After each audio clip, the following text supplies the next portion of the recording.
Okay, so we've got Leanne working on some shoulder blade control. So she starts in the back position, and as she comes up, we're rolling the shoulder, we're letting the elbow come up and over, and we're getting protraction and a nice big reach. And then she reverses that motion, the elbow comes high, we watch the trap come down away from the ear again. Really, really nice job, Leanne.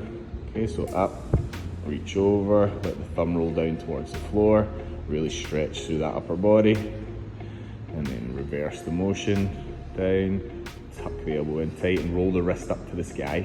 So yeah, roll your hand even, your hand. Yeah. Okay, and back forward again. Yeah, nice big reach. Go back down, all the way down.